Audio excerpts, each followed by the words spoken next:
So இன்றைக்கி நம்ம பார்க்க போகிற topic artificial intelligence. So all over the world வந்து ஆர்டிஃபிஷியல் இன்டெலிஜென்ஸ் வந்து டேக் ஓவர் பண்ணியிருக்கு ரைட் நவ். ஆர்டிஃபிஷியல் இன்டெலிஜென்ஸ் வந்து என்டர்டெயின்மெண்ட்லேயும் சரி, எஜுகேஷன்லேயும் சரி, ஹெல்த் கேர், ஃபைனான்ஸ், எவ்ரிவேர், ஆர்ட்லேயும் சரி, ஸோ எல்லா இடத்துலையும் ஆர்டிஃபிஷியல் இன்டெலிஜென்ஸோட தாக்கம் இருக்குது. ஸோ ஆர்டிஃபிஷியல் இன்டெலிஜென்ஸோட திங்கிங் கெப்பாசிட்டி வந்து நாளுக்கு நாள் இன்க்ரீஸ் ஆகிட்டே இருக்குது. சரிங்களா? ஸோ அப்படிப்பட்ட ஆர்டிஃபிஷியல் இன்டெலிஜென்ஸை பற்றி இந்த வீடியோவில் வந்து கொஞ்சம் டீட்டெயில்டாக பார்ப்போம். ஸோ ஃபஸ்ட்டு நம்ம ஆர்டிஃபிஷியல் இன்டெலிஜென்ஸ் அப்படின்னா என்னென்னு பார்ப்போம். ஆர்டிஃபிஷியல் இன்டெலிஜென்ஸ்னால் என்னென்னு பார்த்தீங்கன்னா, ஒரு மிஷினோ சாஃப்ட்வேரோ that is capable of mimicking human, மனிதனைப் போலவே சிந்தனையும் செயலும் பண்ணக்கூடிய தகுதி ஒரு மிஷினுக்கோ சாஃப்ட்வேருக்கோ இருந்துச்சுன்னா அதை வந்து நம்ம ஆர்டிஃபிஷியல் இன்டெலிஜென்ஸ் அப்படின்னு சொல்லலாம். ஸோ டிப்பிக்கலாக மனிதர்கள் பண்ணக்கூடிய விஷயங்கள்லாம் என்னென்னு பார்த்தீங்கன்னா, லேர்னிங், ஒரு விஷயத்தை கற்றுக்கிறது, அப்புறம் ரீசனிங்னால் ஒரு விஷயம் இருந்துச்சுன்னா அதை ஸ்டெப் பை ஸ்டெப்பாக அணுகிற கேப்பபிலிட்டி. தென் ப்ராப்ளம் சால்விங், ஒரு ப்ராப்ளமை சால்வ் பண்ணுறது, very important trade of a human. Then perception, so ஒரு மனிதன் எடுத்துட்டிங்கன்னா அந்த மனிதனுக்குன்னு ஒரு தனித்துவமான பார்வை இருக்கும், அந்த பர்செப்ஷன், இண்டிவிஜுவல் பர்செப்ஷன் இருக்கும். தென் டெசிஷன் மேக்கிங், ஒரு விஷயத்தை எடுத்துட்டோன்னா அந்த விஷயத்தில் டெசிஷன் எடுக்கிறது, பண்ணலாமா பண்ணக்கூடாதா, இது ரைட்டாக ராங்க, அந்த மாதிரி டெசிஷன் எடுக்கக்கூடிய தகுதி.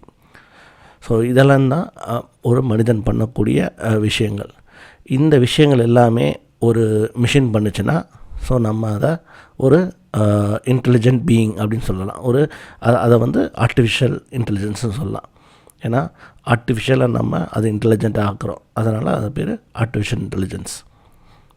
ஸோ எப்படி ஒரு மிஷின் வந்து லேர்ன் பண்ணுது, அது என்ன லேர்ன் பண்ணுது, எப்படி ஒரு இன்டெலிஜென்சி ஒரு மிஷினுக்கு உருவாகுது அப்படின்றத வந்து நம்ம நெக்ஸ்ட் செக்மெண்ட்டில் பார்ப்போம். ஆர்டிஃபிஷியல் இன்டெலிஜென்ஸ் யூஸ் பண்ணுறதுக்கு முன்னாடி நாம் எப்படி ட்ரெடிஷ்னல் ப்ரோக்ராமிங் யூஸ் பண்ணோன்றதை ஃபஸ்ட்டு பார்ப்போம். இதை புரிஞ்சுக்க நம்ம இசைப்புயல் அவர்கள் எடுத்துப்போம். ஸோ இசைப்புயல் ஏஆர் ரஹ்மான் அவர்கிட்ட வந்து நம்ம இப்போ கையில் கிட்டார் கொடுக்குறோன்னா அவர் இமிடியேட்டாக ஒரு பியூட்டிஃபுல்லான மியூசிக்கல் பீஸை அவுட்புட்டாக கொடுப்பார். எப்படி ஒரு நாள் கொடுக்க முடியுது? பிகாஸ் அவருக்கு already skill and knowledge about the guitar இருக்குது. கிட்டார் அது பிஹைண்ட் அந்த மியூசிக்கல் ரூல்ஸ் அவருக்கு ஆல்ரெடி தெரியும். ஸோ கையில் கிட்டாரும் அவர்கிட்ட நாலேஜும் இருந்தனால he can easily give the output. கரெக்டுங்களா? இப்போது நம்ம ஒரு காமன் மேன் எடுத்துப்போம். ஸோ இப்போ ஒரு காமன் மேன் வந்து அவர் கேர்ள் ஃப்ரெண்ட் இம்ப்ரெஸ் பண்ணுறதுக்கு வந்து கிட்டார் எடுத்துகிட்டு போகிறாரு. பட் ஆனால் அவருக்கு கிட்டார் வாசிக்க தெரியாது. ஸோ இப்போ இவர் என்ன பண்ணுவார்? இன்டர்நெட்டில் போயிட்டு இருக்கிற வீடியோஸ் எல்லாம் பார்ப்பார், மியூசிக்கல் வீடியோஸ்லாம் கற்றுப்பார். ஸோ கிட்டார் இருக்குது, மியூசிக்கல் வீடியோஸ் இருந்துச்சுன்னா அவர் என்ன பண்ணுவார்? ஓவர் த டைம் கண்டினியூஸாக ட்ரெயின் பண்ணுவார். ட்ரெயின் பண்ணுற அர்த்தம் என்னது? அந்த ஃபிங்கரிங், மியூசிக்கல் நோட்ஸு, அந்த மியூசிக்கல் சென்ஸு, இதெல்லாம் லேர்ன் பண்ணுறது தான் அவர் ட்ரெயின் பண்ணுறது. ஸோ அதோட ரூலை வந்து லேர்ன் பண்ணுவார். So once he knows the rule அவர் வந்து ப்ளே பண்ணலாம். கரெக்டுங்களா? ஸோ அதோட மெயின் பாயிண்ட் என்னென்னு பார்த்தீங்கன்னா, ட்ரெடிஷ்னல் ப்ரோக்ராமிங்கில் இன்புட்டும் ரூலும் கொடுத்துருவோம், தென் அவுட்புட் கிடைக்கும். ஆனால் ஏஐ ப்ரோக்ராமிங்கில் வந்து இன்புட்டு அவுட்புட் கொடுப்போம், அது வந்து மெயினாக ரூலை கண்டுபிடிக்கும். ஏன் அப்படி? ஸோ இன் ரியல் வேர்ல்டில் பார்த்தீங்கன்னா மோஸ்ட் ஆஃப் த விஷயங்கள் வந்து எப்படி நடக்கும்னு நம்மளுக்கு தெரியாது. ஸோ ஏஐயோட மெயின் யூசேஜ் என்னன்னு பார்த்தீங்கன்னா, உலகத்தில் நடக்கக்கூடிய விஷயங்களோட காம்ப்ளெக்ஸ் பேட்டர்ன் அண்டர்ஸ்டாண்ட் பண்ணுறது தான். ஸோ அந்த பேட்டர்ன் தான் ரூல்ஸு. ஸோ அந்த ரூல்ஸ் அண்டர்ஸ்டாண்ட் பண்ணிட்டோன்னா, ஒன்ஸ் நம்ம அந்த ரூல்ஸ் அண்டர்ஸ்டாண்ட் பண்ணிட்டோன்னா now we can create the அவுட்புட்டை. கரெக்டுங்களா? ஸோ ஃபார் எக்ஸாம்பிள் பார்த்தீங்கன்னா, அஷ்யூம் இன்டர்நெட்டில் இருக்க எல்லா இமேஜஸும் ஒரு நியூரல் நெட்வொர்க் கொடுக்குறோம். ஸோ நியூரல் நெட்வொர்க்னால் என்னென்னு பார்த்தீங்கன்னா, அது ஒரு AI type of AI. So அந்த ஏஐக்கு வந்து நம்ம இருக்கிற எல்லா விதமான இமேஜஸையும் கொடுத்தோன்னா அது லேர்ன் லேர்ன் பண்ணி வச்சுட்டு ஒரு ஸ்ட்ராபெரியா இல்லை பைசைக்கிளா இல்லை ஹியூமனா அப்படின்னு சொல்லும். சரிங்களா? ஸோ ஒன்ஸ் லேர்ன் பண்ணி அந்த மாடலை வச்சுக்கிட்ட பிறகு நம்ம இன்ஃபரன்ஸ் வந்து என்னென்னா, இப்போ இது பைசைக்கிளா அப்படின்னு நம்ம கேட்டோன்னா எஸ் இது பைசைக்கிள் அப்படின்னு சொல்லும். புரிஞ்சுங்களா? ஸோ இந்த learning part of the machine தான் அதோட பிரெயின். அந்த பிரெயின் தான் நம்ம ஏஐன்னு சொல்கிறது. ஓகேங்களா? ஃபார் எக்ஸாம்பிள் ChatGPT எப்படி ட்ரெயின் பண்ணியிருக்கான்னு பார்ப்போம். ஸோ ChatGPTயை பார்த்தீங்கன்னா ChatGPTக்கு என்ன இன்புட்டாக கொடுத்துருப்பாங்க. ChatGPT பார்த்தீங்கன்னா இன்டர்நெட்டில் இருக்க எல்லா இன்ஃபர்மேஷனையும் ஃபீட் பண்ணியிருப்பாங்க. இன்டர்நெட்டில் இருக்க டிஃப்ரெண்ட் ஆர்டிகிள்ஸு, வெப்சைட்டில் இருக்க ஆர்டிகிள்ஸ், இன்ஃபர்மேஷன்ஸு, அப்புறம் இன்டர்நெட்டில் இருக்க புக்ஸு, அப்புறம் இன்டர்நெட்டில் இருக்க மேத்தமெட்டிக்கல் ஈக்குவேஷன்ஸு, அதை பற்றின ஃபார்முலாஸ் எல்லாமே ஃபீடிங் பண்ணப்பட்டிருக்கோம். ஸோ ஒன்ஸ் ChatGPTக்கு நம்ம ஃபீட் பண்ண உடனே it will learn the fundamentals. சரிங்களா? அதோட ரூலை வந்து லேர்ன் பண்ணிக்கும். So for example language rule என்ன, கிராமர். ஸோ நம்ம இதெல்லாம் ஃபீட் பண்ண பிறகு ChatGPTயோட மாடல் வந்து கிராமரு, டெக்ஸ்டுவல் ரிலவன்ஸு, ஒரு விஷயத்துக்கு இன்னொரு விஷயத்துக்கு என்ன சம்மந்தம், அந்த மாதிரி விஷயங்கள், லாஜிக்கல் ரீசனிங் பண்ணுறது, ஃபேக்ட்ஸு, மனிதனை போலவே பேசக்கூடிய தன்மையை வளர்த்துக்கிறது, அப்புறம் மேத்தமேட்டிக்கல் ஆன்சர் பண்ணுறது, இது எல்லாமே அது கற்றுக்கும். சரிங்களா? இதுதான் ChatGPT கற்றுக்கிற விஷயங்கள். ஸோ ஒன்ஸ் இது கற்றுக்கின பிறகு இது என்ன பண்ணும், இதை வந்து ஸ்டோர் பண்ணலாம்.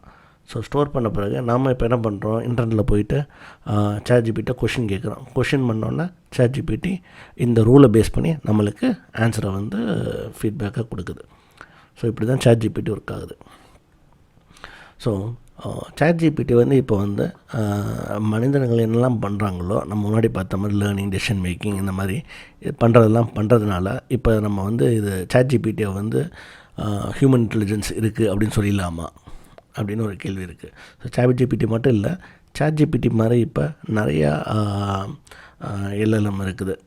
ChatGPT மாதிரியே கிராக்குன்னு இருக்குது, எலான் மஸ்கோடது, டீப்சீக்கு, க்ளவுடி, இப்படி டிஃப்ரெண்ட் ஏஐ மாடல்ஸு கரண்ட்டாக அவைலபிள் இருக்குது. இது எல்லாமே ஹியூமன் இன்டெலிஜென்ஸை வந்து அட்டைன் பண்ணிச்சா அப்படின்னு ஒரு கேள்வி வரும்.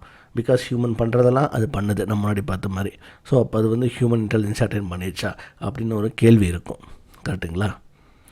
So does AI have attain the human intelligence அப்படின்னு கேள்வி இருந்துச்சுன்னா அதோட ஆன்சர் நோ, கண்டிப்பாக கிடையாது. ஏன் கிடையாது? ஏன்னா மனிதர்கள் வந்து நம்ம முன்னாடி பார்த்தது மாதிரி அதை விட அப்பாற்பட்டு மனிதர்களுக்கு இன்னும் சில கிரேட் குவாலிட்டிஸ் இருக்குது. என்னென்ன நம்மளுக்கு தெரியும் ஆல்ரெடி. என்னென்னா எமோஷனல் பீயிங். நம்ம எல்லாருமே மனிதர்கள் வந்து கோராக ஒரு எமோஷனல் பீயிங், எமோஷனை வெளிப்படுத்தக்கூடியவங்க. தென் நம்ம எல்லாம் க்ரியேட்டிவான. ஸோ ஏயும் க்ரியேட்டிவ் தான், பட் ஹியூமன் க்ரியேட்டிவிட்டின்றது ஒரு அப்ஸ்ட்ராக்டான க்ரியேட்டிவிட்டி. ஃபண்டமெண்டலாக இல்லாத ஒரு விஷயத்தையும் உருவாக்கக்கூடிய தன்மை கொண்டது தான் ஹியூமன். தென் செல்ஃப் அவேர்னஸ், தன்னை உணர்தல், அந்த குவாலிட்டி. ஸோ அடாப்டபிலிட்டி, எந்த விஷயம்னாலும் பண்ண முடியும். சரிங்களா? ஏஐனால் ஒரு விஷயம், ஒரு நேரமான விஷயமாக தான் பண்ண முடியுமே தவிர எல்லா விஷயங்களும் பண்ணக்கூடிய தகுதி கரண்ட்டாக இல்லை. தென் எத்திக்ஸ் அண்ட் மொராலிட்டி, இது தப்பு, இது ரைட்டு, இது சரியாக தப்பா, அது நம்மளுக்கு ஏஐக்கு தெரியாது. என்ன ரூல்ஸில் இருக்கோ அந்த ரூலை தான் பண்ணும். ஸோ அதுக்கு சுயமாக திங்க் பண்ணுற கெப்பாசிட்டி இல்லை. தென் சோஷியல் பீயிங், மனிதர்கள் வந்து ஒன்றுக்குள்ளே ஒன்று இருக்கவங்க, குரூப்பாக இருக்க பழகினவங்க. ஸோ ஏஐக்கு வந்து அந்த ஃபீலிங்ஸ்லாம் கிடையாது. சரிங்களா? ஸோ இதெல்லாம் based on these all facts. இப்போ பார்த்தீங்கன்னா கரண்ட்டாக there are only 3 types of AI இருக்குது. சரிங்களா? என்னன்னு 1 by 1 பார்ப்போம். ஸோ ஃபஸ்ட் எடுத்துட்டிங்கன்னா நேரோ ஏஐ. நேரோ ஏஐனா என்னன்னு கேட்டிங்கன்னா, அந்த ஏஐ வந்து ஒரு ஸ்பெசிஃபிக் விஷயத்தை மட்டும்தான் பண்ணும். So for example Netflix AI எடுத்துட்டிங்கன்னா, நெட்ஃப்ளிக்ஸ் வந்து படத்தை பற்றி மட்டும் படத்தை அனலைஸ் பண்ணுறது, படத்தை பற்றி இருக்க கஸ்டமர் டேட்டா அனலைஸ் பண்ணுறது, இதெல்லாம் தான் பண்ணும். ஸோ ChatGPT எடுத்திங்கன்னா லாங்குவேஜ் சம்மந்தப்பட்டது தான் மேக்ஸிமம் பண்ணும். சரிங்களா? ஸோ இந்த மாதிரி ஒவ்வொரு ஏஐயும் எடுத்துட்டிங்கன்னா, இப்போ கரண்ட்டாக உலகத்தில் இருக்க எல்லா மாடலும் எடுத்துட்டிங்கன்னா நேரோ திங்கிங் கேப்பபிலிட்டி தான் இருக்குது. மனிதர்கள் மாதிரி எல்லாமே பண்ணக்கூடிய கேப்பபிலிட்டி இல்லை. நெக்ஸ்ட்டு அட்வான்ஸு கேப்பபிலிட்டின்னு பார்த்திங்கன்னா ஜென்ரல் இன்டெலிஜென்ஸ். ஜென்ரல் இன்டெலிஜென்ஸ்னு எடுத்துட்டிங்கன்னா, ஜென்ரல் இன்டெலிஜென்ஸ்னால் என்ன அப்படின்னு பார்த்தீங்கன்னா, நம்ம சிட்டி த ரோபோ பார்த்துருப்போம். ஸோ ஹாலிவுட்டில் ஐரோபோன்னு படம் இருக்கும். இந்த ரோபோக்குள்ள குவாலிட்டிஸ்லாம் என்னென்னு பார்த்தீங்கன்னா எக்ஸாக்ட்லி லைக் ஹியூமன் பிஹேவியர் இருக்கும். ஹியூமனை மாதிரியே எமோஷனை வெளிப்படுத்தும், ஹியூமனை மாதிரியே பேசும், ஹியூமனை மாதிரியே திங்கிங் கெப்பாசிட்டி இருக்கும். ஐரோபாலாம் பார்த்திங்கன்னா கனவெல்லாம் காண ஆரம்பிக்கும். புரியுதுங்களா? இந்த மாதிரி ஹியூமனுக்கு ஈக்குவலான இன்டெலிஜென்ஸ் இருக்கிறது தான் ஜென்ரல் இன்டெலிஜென்ஸ். கரண்ட்டாக ஜென்ரல் இன்டெலிஜென்ஸ் வந்து இன்னும் க்ரியேட் ஆகலை.